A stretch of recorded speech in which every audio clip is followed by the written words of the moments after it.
정말 저에게도 참 좋은 날이고 여러분들에게도 복된 날이라고 생각을 합니다. 목사님들이 흔히 하는 말씀이 시편을 알게 된다면 복 있는 사람이다 그렇게 이야기합니다. 그런데 시편에 대한 연구들을 하신 분들이 참 많습니다. 그분들 시편을 읽으면 성경의 분류보다는 또 새로운 분류를 합니다. 애곡에 관한 시 따로 모으고 또 성경에 관한 시 따로 모으고 그런 식으로 분류해서 시편을 공부했습니다. 그런데 저번 시간에 말씀드린 대로 시편은 편집된 거거든요. 편집을 한다고 할 때는 의도가 있다는 이야기죠. 제 아내가 시집을 낼 때에 나는 여기 너무 좋겠다고 딱 집어넣었더니 그거 잘못됐다. 내가 원하는 데다 집어넣어라. 그 의도가 있는 거죠. 그 의도를 제대로 찾아낸 사람이 아직은 없었습니다. 그런데 2년 전에 책을 하나 소개받았습니다. 제가 오늘 일부러 좀 들고 나왔습니다. The Power of the Psalms라는 책인데 팔마 로버트슨이라는 사람이 쓴 책입니다. 이걸 한 3년 전에 이걸 읽으면서 너무 좋은데 저도 이해가 안 됐어요. 이해가 덜 된 거죠. 그래서 마침 학생들을 외국인들을 제가 가르칠 수 있는 기회가 있어서 교재를 이걸 택해버렸어요. 야, 너희들하고 나하고 같이 실험하면서 성경 연구해보자. 그리고 한번 교재를 썼습니다. 그리고 난 뒤에 또다시 우리 성도들을 위해서 시편을 정말 그냥 시편이 아니고 시편 속에 구원의 역사가 분명히 있을 건데 이걸 다시 한번 연구하자. 그래서 또다시 연구를 시작했습니다. 그런데 이번에는 상당히 소화가 됐습니다. 저에게 소화가 되어서 간단하게라도 설명할 수 있겠다. 근데 정말 이 시편 기자가 편집을 잘 돼가지고 하나님의 메시지가 그대로 살아있다라고 생각합니다. 우리는 저번에 1권을 공부했습니다. 1권에서 의인과 악인을 구분한다. 근데 의인과 악인을 구분할 때 제일 중요한 게 시편 1편이죠. 복 있는 사람은 악인의 길을 쫓지 아니하고 의인은 또 하나님께서 원하지 않는 길에 가지 않는다는 것을 분명히 1편에서 보았습니다. 그런데 그 1편부터 18편까지는 뭐 이렇게 해라 저렇게 해라 그런 말이 없었습니다. 근데 19편으로 들어가면 너희들은 성경을 알아야 된다 그렇게 했거든요. 그런데 19편과 똑같은 내용이 어디에 있다고 그랬죠? 1자만 더 보시면 119편. 이거 외울 수 있을 거예요. 119니까. 그래서 119편과 19편의 성경 말씀을 알지 못하면 그 다음에는 진도가 안 나간다는 거예요. 근데 성경 말씀을 알고 나니까 어떤 일이 벌어졌습니까? 10편, 20편부터는 하나님께 울부짖을 수 있게 되었고 그리고 회개라는 것이 할 수 있게 되었다. 그래서 그러한 하나님의 담대함 속에 살아가는 것이 1권, 10편째 1권에서 이야기다. 그렇게 말씀드렸습니다. 그런데 이번에는 오늘은 제 2권을 하는데 2권은 42편에서 72편까지 기껏 해봐야 30편밖에 안 됩니다. 31편 정확하게는 31편밖에 안 되는데 1권은 무려 41편에 씌었거든요. 그러니까 분류를 할 때 뭐가 의도가 있었어요. 그 의도가 있는데 이 제2권은 뭐와 같은가 하면 철로역정이라는 책이 있습니다. 뭐 세계에서 성경담으로 많이 팔린 책이라고 이야기하죠. 일자 무식이 감옥에 들어가면서 예수 믿는다고 감옥에 갇히면서 그가 성경을 읽고 알고 싶어서 공부를 했고 그리고 그 감옥 안에서 쓴 책이 철로역정이라는 책입니다. 존 번연이라는 사람인데 그야말로 일자 무식군이 세계의 세컨드 베스트셀러를 내는 겁니다. 자, 이 기독도라는 사람이 그제 크리스천이라고 그러죠. 예수 믿기로 작정한 사람은 크리스천이에요. 이제 그걸 한글로 번역해서 기독도, 그리스도를 따라가는 사람 그런 뜻인데 이 기독도가 길을 가는데 막 유혹들이 오고 어려운 길을 통과합니다. 그때마다 잘못 길을 들면 누군가 탁 나타나서 이 길로 가시면 안 됩니다. 저 길로 가십시오. 또 환난을 당하면 이 길로 오지 말라 하시는데 쏘가셨군요. 다시 내가 도와드릴 테니까 올바른 길을 가세요. 그렇게 해서 나중에 천국까지 입성한다는 이야기가 철로역정입니다. 이 철로역정과 마찬가지로 지금 제 10편 2권은 우리가 참 좋은 나라를 이루고 싶고 우리가 참 좋은 가정을 이루고 싶은데 그 가정이나 나라를 이끌기 위해서는 어떻게 해야 되는가 그 모습을 아주 자세하게 설명하고 있습니다. 먼저 시편 42편을 읽어보십시다. 고라자손이 이제 인도자를 따라 부른 노래입니다. 하나님이여 사슴이 시냇물을 찾기에 갈급함같이 내 영혼이 주를 찾기에 갈급하니이다. 내 영혼이 하나님 곧 살아계시는 하나님을 갈망하나니 내가 어느 때에 나가서 하나님의 얼굴을 배울까. 사람들이 종일 내게 하는 말이 내 하나님이 어디 있느냐 하오니 내 눈물이 주하여 내 음식이 되었다. 내가 전에 성의를 지키는 무리와 동행하며 기쁨과 감사의 소리를 내며 그들을 하나님의 집으로 인도했더니 이제 이 일을 기억하고 내 마음이 상하는도다. 내 영혼아 네가 어찌하여 낙심하며 어찌하여 내 속에서 불안해하는가. 너는 하나님께 소망을 두라. 그가 나타나 도우심으로 말미암아 내가 여전히 찬송하리로다. 제2권 시편 제2권의 시작은 하나님 갑자기 안 보입니다. 하나님 어디 계세요? 내 문제 좀 풀어주세요. 그러한 갈망을 합니다. 1권은 복 있는 사람으로 시작하지만 2권은 어찌하여 내가 고통하고 어찌하여 낙심하는가에 대하여 이야기합니다. 그래서 제2권은 고통인데 이 고통이 왜 일어났는가 하는 것을 봅니다. 그래놓고 제2권의 끝인 72편에서는 한번 같이 읽어볼까요? 그 영화로운 이름을 영원히 찬송할지어다. 온 땅에 그의 영광이 충만할지어다. 아멘 아멘. 이새의 아들 다윗의 기도가 끝나니라. 근데 사실 이게 다윗의 기도 아니에요. 솔로몬인 거예요. 70편은. 71편은 솔로몬의 시인데 마지막 글은 다윗의 기도가 필요하니라 그렇게 해놨어요. 마치니라 그래놨어요. 이게 어떤 의미를 갖느냐 하는 거죠. 이 의미를 제가 다시 한 번 더 정리해 보았습니다. 하나님께 막 부르짖어도 응답 없어요. 그런데 중간중간에 하나님은 참 차우신 하나님이다. 나 그거 기억한다. 나 그거 기억한다. 그런데 왜 응답 안 해주십니까? 라고 고민합니다. 자, 그 다음 12페이지 보면 제가 제 솜씨로 구조를 하나만 만들어 보았습니다. 이번에 그 팔마 교수가 한 거하고는 조금 다른 구조를 제가 해석해서 넣어놨습니다.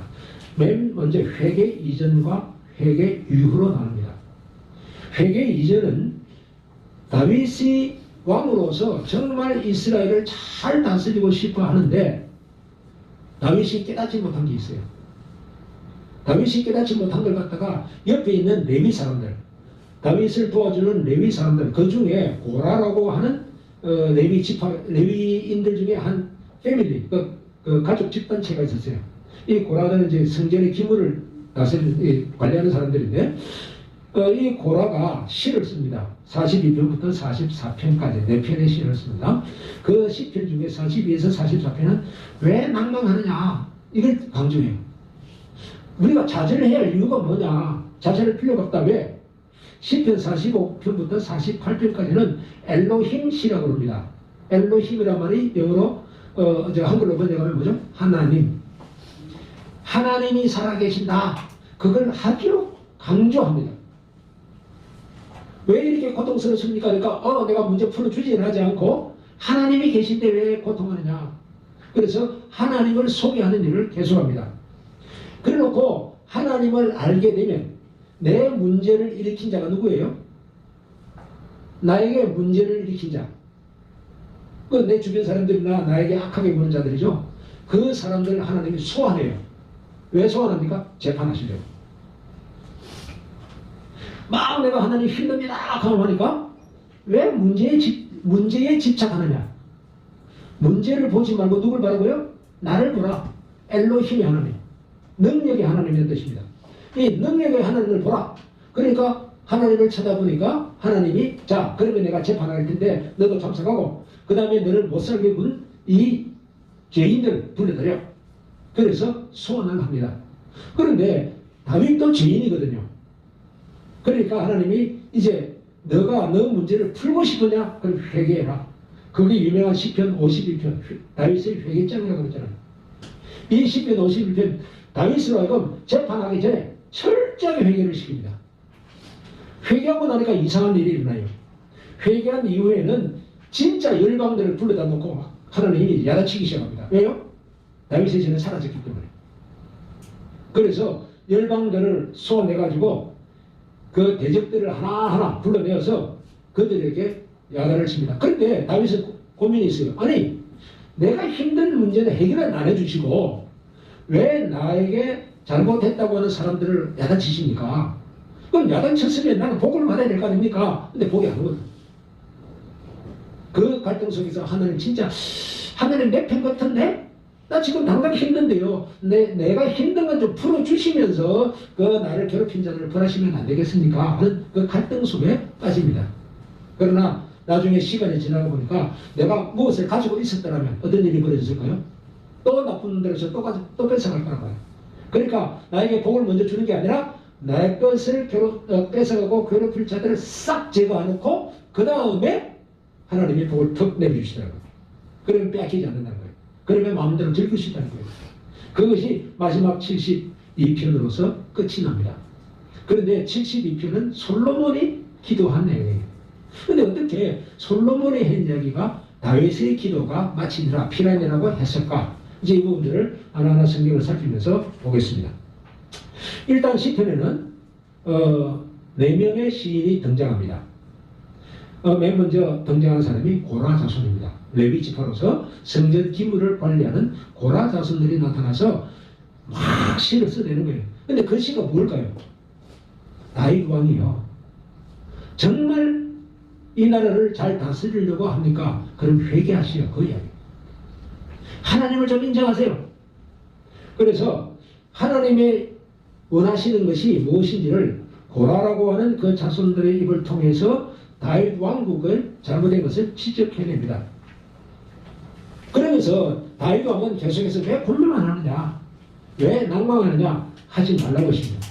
이 레위 지파들은 뭘 아느냐, 하나님 성전에서 하나님의 성전을 관리하는 사람이다 보니까 다윗 왕처럼 세상에 막 싸워서 대적하고 전쟁하고 그런 일을 하지 않으니까 그래도 성경 말씀을 더 잘 알아요.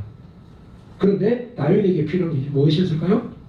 하나님은 엘로힘이다라는 단어예요. 시편에는 2개의 단어가 나오는데 여호와라는 단어가 나오고 엘로힘이라는 단어가 나옵니다. 그런데 여호와라는 단어는 이제 시편 3편으로 넣으면 나와요. 그래서 상권. 시편 상권으로 넣으면 여호와라는 단어가 오지만 그 전에는 지금 엘로힘이라는 단어가 더 중요하게 사용됩니다. 그래서 거기에 시편 44편 4절, 45편에서 8편, 46편에서 10절부터 11절 있는데 46편 10절부터 11절을 써놨습니다. 같이 보겠습니다. 너희는 가만히 있어 내가 하나님 됨을 알지어다. 내가 문나라 중에서 높임을 받으리라. 내가 세계 중에서 높임을 받으리라 하시도다. 만군의 여호와께서 우리와 함께 하시니 야곱의 하나님은 우리의 피난처시로다. 피난처란 말은 산성이라는 의미입니다. 자, 여기 보면 여호와라는 단어보다는 엘로힘, 하나님이라는 단어를 계속 쓰고 있습니다. 하나님 됨을 알지어다. 하나님의 능력이 있다는 걸 좀 알아라. 말로만 우리 하나님 능력이 있다 말하지 말고 실제로 그것을 경험해라고 다윗에게 지금 고라 자손들이 독촉을 하고 있는 겁니다. 우리에게도 마찬가지입니다. 정말 하나님 맞습니까? 그러면 나에게 뭔가 탁 문제를 풀어주셔야 될 거 아닙니까? 그런데 하나님은 문제는 안 풀어줘요. 그러면서 우리에게 가르쳐주는 것은 하나님은 어떤 분인가를 내가 정확하게 설명할 수 있느냐 그걸 묻고 있어요. 그 중에 엘로힘의 하나님, 능력의 하나님, 엘샤다이, 전쟁에 능하신 하나님, 엘이 붙어가면 전부 다 능력을 말해요. 이런 능력의 하나님을 보라고 합니다. 이제 고라자손의 시가 끝나고 난 다음에 나온 사람이 아삽이라는 사람이 나옵니다. 아삽이라는 사람이 하는 일은 그래 다윗 너를 괴롭힌 자 누구야? 다 불러들어 그런 거예요. 여러분들을 괴롭히고 있는 사람이 누굽니까? 다 불러들으라는 거예요. 아삽은 이제부터 재판을 준비합니다. 다 불러라. 그래서 세상을 소환합니다. 50장 22절 같이 보겠습니다. 하나님을 잊어버린 너희여 이제 이를 생각하라. 그렇지 않으면 내가 너희를 찢어주니 건질 자 없으리라. 하나님을 섬기는데 방해하는 것들 다 불러들여서 이제는 야단치기 시작합니다. 그런데 하나님의 대적들만 야단칩니까? 아니요. 진짜 야단을 치는 대상은 누군가 하면 다윗이에요. 그래서 시편 51편에서는 다윗을 소환합니다. 다윗아, 너가 정말 하나님의 복을 받고 싶어서 그렇게 기도했잖아. 그런데 너의 잘못을 왜 고백하지 않으면서 복 받겠다 하느냐? 그건 안 된다. 내가 지금 그릇이 있는데 그 그릇에 시꺼먼 더러운 것들이 다 묻었는데 거기다가 뭘 달라고요? 우유를 달라고요? 거기다 주스를 달라고요? 하나님은 절대로 안 주시죠. 그거 다 버리게 될 거니까. 하나님 것은 귀하게 되어지고 하나님 것은 낭비가 되지 않으니까요. 그러니까 그래서 주인을 불러들여요. 야, 너 청소 안 할래? 다윗이 지은 죄가 있었거든요. 잘 아는 바세바를 손댔어요. 우리아를 죽였어요. 이 죄를 너가 회개하지 않으면 내가 복을 주고 싶어도 안 된다. 사실 내가 이방 사람들을 불러다가 너 잘못했다 너 벌받아라 그렇게 벌을 내리고 있지만 그것은 너가 하나님으로부터 어떤 벌을 받을 것인가를 보여주는 것이다. 벌 받을래? 회개할래? 벌 받을래? 회개할래? 다윗은 똑똑한 사람이라 회개를 택합니다. 그런데 많은 사람들이 회개를 택하지 않고 하나님 내보고 하나님의 자녀라면서요 하나님의 백성이라면서요 왜 안 줍니까? 라고 떼거지만 씁니다. 아마 이번에도 연말연시에 많은 분들이 기도 찾아가서 왜 이거 안 해주셨습니까? 이 건네 새해는 다시 주십시오. 떼거지 쓸지 모릅니다. 그러나 시편은 그렇지 않아요. 회개를 먼저 요구합니다. 다윗을 소환했습니다. 그리고 그 다윗에게 죄를 자복하라고 합니다. 다윗이 죄를 자복하고 나니까 왕국이 강해지기 시작합니다. 자기 시대에 성전을 짓지는 못합니다. 그러나 자기가 그렇게 원했던 성전 자기가 다 준비해놓고 그의 아들 솔로몬이 완성을 합니다. 그것을 보면서 솔로몬이 기도합니다. 하나님, 이건 우리 아버지가 그렇게 원했던 건데 저에게 이렇게 성전을 짓게 해주시는군요. 감사합니다. 그렇게 하는데 다윗이 아마 천국에 있었겠죠. 천국에서 이제 내 기도가 이루어졌네. 그 이야기예요. 이게 시편 제2권의 주제예요. 곧 우리의 삶의 형태라는 거예요. 정말 우리는 낭망하게 됩니다.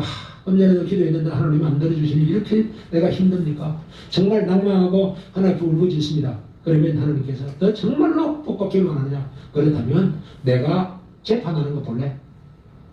세상을 불러들여서 재판합니다. 엄청납니다. 이게 보통 아니구나. 그런데 내가 지은 죄, 바세바를 범한 죄, 그 남편 우리아를 죽인 죄, 이런 죄는 복받을 죄가 아니라 완전히 내가 패망으로 들어가도 될 죄구나. 그래서 시편 51편에서 정말 고통하는 이야기입니다. 이걸 누가 전했습니까? 다윗은 모르고 있으니까 고라라고 하는 레위 지파를 통해서 레위 한 가족을 통해서 당당하게 다윗의 잘못을 지적하고 있는 겁니다. 다윗은 통치를 하면서 가까이 있는 나라들도 겁이 납니다. 암몬이 있고 블레셋이 있고 시리아가 있고 정말 힘듭니다. 그런데 조금만 더 지나면 엄청난 강대국들이 있습니다. 그 압박 속에서 정치를 해온 겁니다. 그렇게 정치하면서 때로는 어떻게 일을 행할까 낭망이 됩니다. 이 낭망 하나님이 아십니다. 그런데 하나님은 거꾸로 다윗에게 요청합니다. 내가 메시아고 내가 하나님이다. 엘로힘이다라고 이야기합니다. 45장 6, 7절까지 보겠습니다. 하나님이여 주의 보좌는 영원하며 주의 나라의 규는 공평한 규이다. 왕은 정의를 사랑하고 악을 미워하시니 그러므로 하나님 곧 왕의 하나님이 즐거움의 기름을 왕에게 부어 왕의 공로보다 뛰어나게 하신다이다. 드디어 이제 하나님에 대해서 알기 시작하고 더 깊이 알게 됩니다. 46장 봅니다. 한 시내가 있어 나뉘어 흘러 하나님의 성 곧 지존하신 이의 성소를 기쁘게 하거다. 하나님이 그 성 중에 계심에 성이 흔들리지 아니할 것이라. 새벽에 하나님이 오시려나. 엘로힘을 강조했어요. 여호와는 사랑하신다. 정의의 하나님, 사랑의 하나님을 이야기하는데 엘로힘의 힘의 하나님이에요. 능력의 하나님을 이야기해요. 드디어 46편부터는 여호와 하나님이라는 단어가 동시에 나옵니다. 그러나 강조는 하나님입니다. 이 하나님은 다윗을 사랑하셨지만 여러분들을 사랑하시지만 하나님의 공의가 무조건 우리 편에 서게 하지는 못합니다. 죄가 있는데 어떻게 하나님이 우리 편에 서주시겠어요? 이 죄를 제거해야만 하나님이 마음 놓고 일하실 수 있는 거예요. 그래서 예수 그리스도께서 십자가에 돌아가시게 하는 거예요. 전능하신 공의 하나님이시지만 어떤 죄도 다 용서한다는 걸 다윗에게 가르칩니다. 다윗에게 회개할 것을 가르칩니다. 철저한 회개를 가르칩니다. 50장 23절을 보십시다. 다윗은 이 고라 자손들 덕분에 하나님이 누구신가를 배우고 있습니다. 50장 23절 감사로 제사를 드리는 자가 나를 영화롭게 하나니 그의 행위를 옳게 하는 자에게 내가 하나님의 구원을 보이리라. 하나님의 구원이 어떻게 드러나요? 옳게 그렇게 하는 사람에게 나타난다. 죄를 짓고 그거 속이면서 사는 사람에게 하나님이 도우시지 않는다는 이야기입니다. 끝까지 보호하시지만 죽게는 하시지 않지만 보호는 하시지만 복은 누리지 못합니다. 이제 다윗이 51편에서 정말 처절하게 회개합니다. 이렇게 회개를 한다면 하나님께서 대적을 처리하기 시작합니다. 52편부터 60편입니다. 52편에 보면 아주 강력한 대적이 있는데 도액이라는 사람입니다. 다윗이 사울 임금에게 쫓겨가지고 도망칠 때에 제사장에게 가서 나 먹을 것 좀 주세요. 그랬더니 제사장이 왕의 사후 되신 분이군요. 내가 드리겠습니다 하고 진설병을 줍니다. 제사장만이 먹을 수 있는 건데 다윗과 그의 종자들에게 먹게 합니다. 뿐만 아니라 골리앗이 가지고 있던 칼을 줍니다. 그 칼을 이제 들고 가서 당신의 대적들을 물리치십시오. 그럽니다. 이 광경을 도액이 봐요. 도액이라는 나쁜 놈이 보고 선지자들을 다 죽여버리고 사울에게 보자질합니다. 다윗이 이렇게 합니다. 그러니까 다윗을 잡아 죽이러 가자 하고 나서게 만든 사람이 도액입니다. 그런데 하나님을 경험하기 시작한 다윗은 이제는 어찌하여 내 마음이 불안해하는고 그 말이 사라지기 시작합니다. 52편 5절 봅니다. 그런즉 하나님이 영원히 너를 멸하시며 너를 붙잡아 내 장막에서 뽑아내며 살아있는 땅에서 내 뿌리를 빼시리라. 악한 자들, 대적하는 자들 이제부터 하나님의 손보세요. 언제부터요? 다윗이 회개한 다음부터 51장 좀 이따 다시 보겠습니다만 다윗이 회개한 다음부터예요. 그래서 다윗이 이제부터 우리 하나님에 대해서 뭐라고 말하는가 53장 1절 보겠습니다. 어리석은 자는 그의 마음에 이르기를 하나님이 없다 하다. 그들은 부패하며 가증한 악을 행하며 선을 행하는 자가 없도다. 정말로 다윗은 이제 하나님이 계신 것을 하나씩 배워가요. 다시 말해서 죄는 하나님을 경험할 수 있는 기회를 뺏어버리고 있었던 거예요. 그러나 회개하고 나니까 하나님께서 다윗에게 하나님이 누구신가를 하나하나 더 배워나가고 있다는 것입니다. 하지만 현실은 굉장히 괴롭습니다. 분명히 나의 대적은 지금 처리하고 계신데 왜 나에게는 복을 안 주실까? 그러면서 갈등하면서 다윗이 계속하여 시를 쓰고 있습니다. 61편 1, 2절 62편 5절을 같이 봅니다. 하나님이여 나의 부르짖음을 들으시며 내 기도에 유의하소서. 내 마음이 약해질 때에 땅끝에서부터 주께 부르짖어오리니 나보다 높은 바 위에 나를 인도하소서.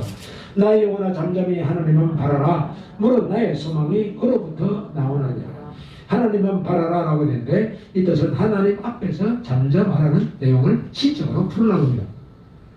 드디어 불평 불만하고 하나님 왜 나에게 이렇게 고통을 주시고 내가 두려워하고 낭망합니까? 그 이야기가 빠져나가요. 힘든 건 마찬가지예요. 회개하기 전이나 회개한 후나 힘든 건 마찬가지예요. 그런데 이상하게 다윗은 하나님이 내 편이라는 것을 조금씩 느끼기 시작해요. 이제는 그만 내가 하나님께 울부짖겠다. 이제 하나님이 하신 일은 나는 바라만 보겠다라고 이야기합니다. 이 같은 고백을 하게 된 것은 다윗이 자신의 믿음을 지키기 위해 묵상한다 그러는데 우리는 누구하고 가만히 있는 게 묵상이 아닙니다. 묵상은 엎조리는 겁니다. 작은 소리로 엎조리는 겁니다. 작은 소리로 엎조린다는 말은 작은 소리로 엎조려서 내가 그 성경 말씀을 기억해내는 거 내 마음에 아주 못이 박히듯이 완전하게 해낸다는 뜻입니다. 여러분들 성경 구절 외우고 싶습니까? 눈으로 외우는 거하고 소리 내어 외우는 거하고 너게 잘 외워집니까? 소리 내어 외울 때 잘 외워집니다. 엎조린다는 말이 그 뜻이에요.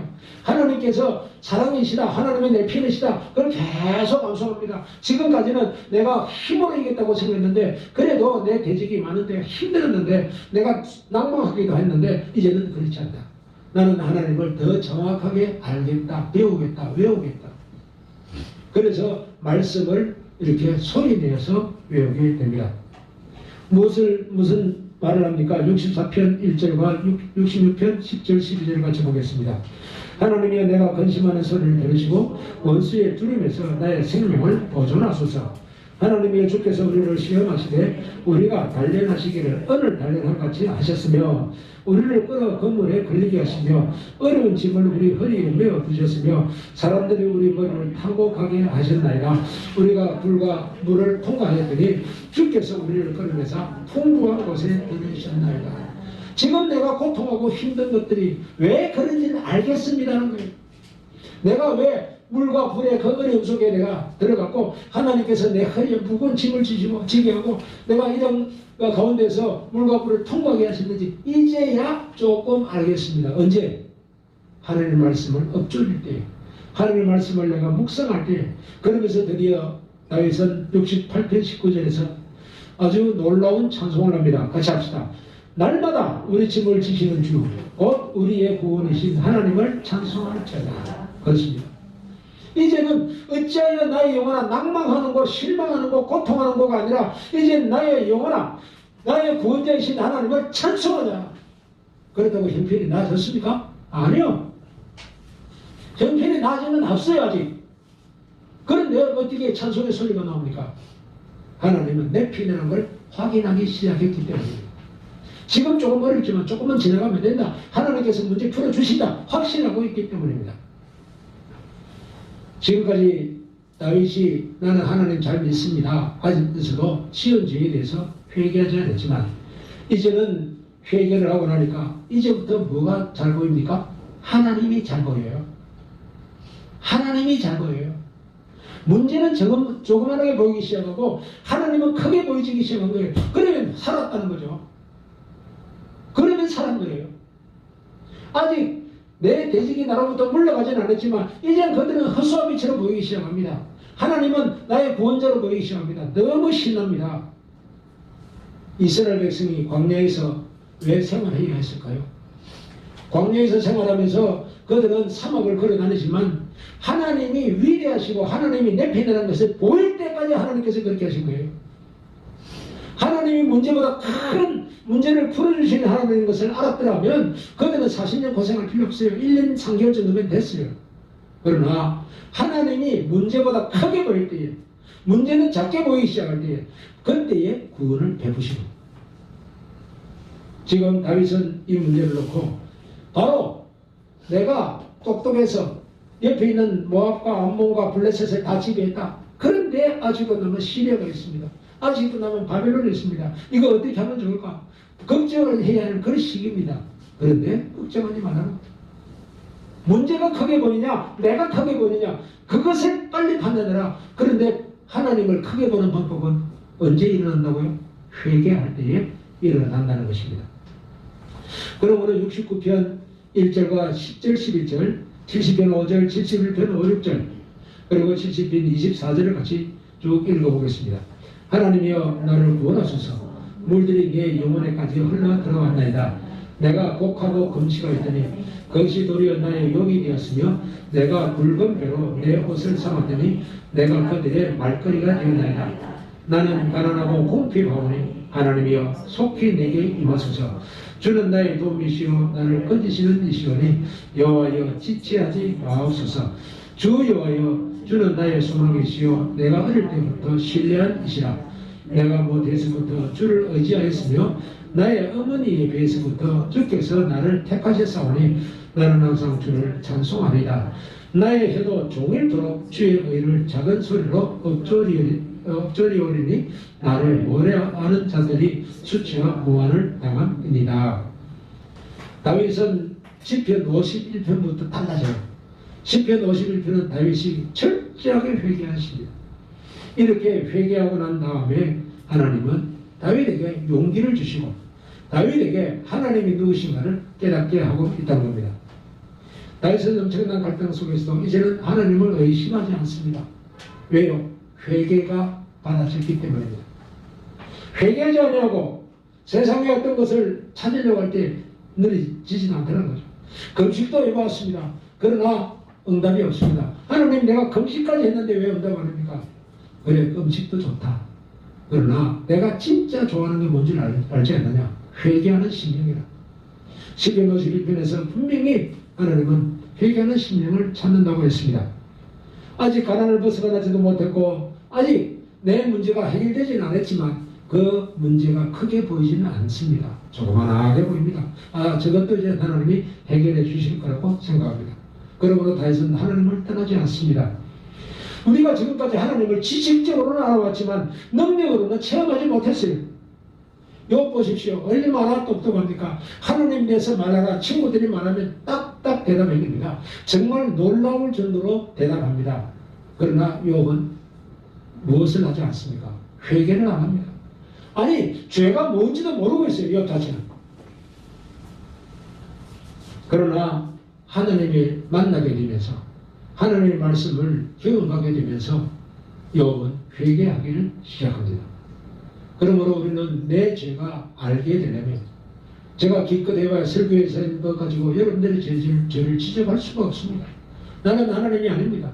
나는 영도 아닙니다. 그러므로 여러분들의 속마음을 알 수가 없습니다. 하지만은 하나님께서 우리가 성경을 읽을 때에, 성경을 묵상할 때에, 봐라, 너가 이것을 지은 죄가 있다. 봐라, 이것이 너의 문제다. 이 문제를 풀어라. 그러면 너의 현재의 그 문제는 문제가 아니다라고 말씀하시는 겁니다.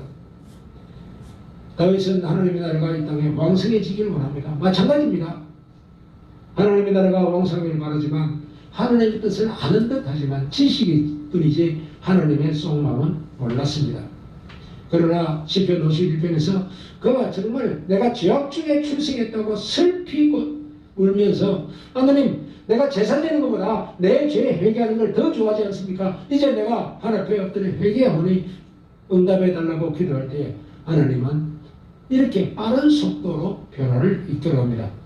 이제는 다윗을 괴롭히던 도액도 죽여버립니다.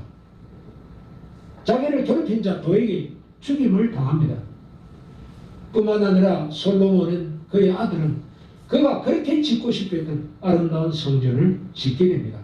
즉 하나님의 왕국이 완성된다는 거예요. 우리 마음속에 하나님의 왕국이 완성되게 하기 위해서는 솔로몬처럼 그렇게 아름다운 성전을 짓고자 한다면 무엇보다 먼저 회개가 필요했다. 그 회개가 있고 나니까 다윗이 그렇게 원하던 성전을 그 아들께서 18절 20절까지 봅니다. 하나님의 주의 판단력을 왕에게 주시고 주의 공의를 왕의 아들에게 주소서. 그가 가난한 백성의 억울함을 풀어주며 공핍한 자의 자손을 구원하며 압박당하는 자를 꺾으리로다. 홀로 귀한 일들을 행하시는 여호와 하나님 곧 이스라엘의 하나님을 찬송하며 그의 영원한 이름을 영원히 찬송할지어다.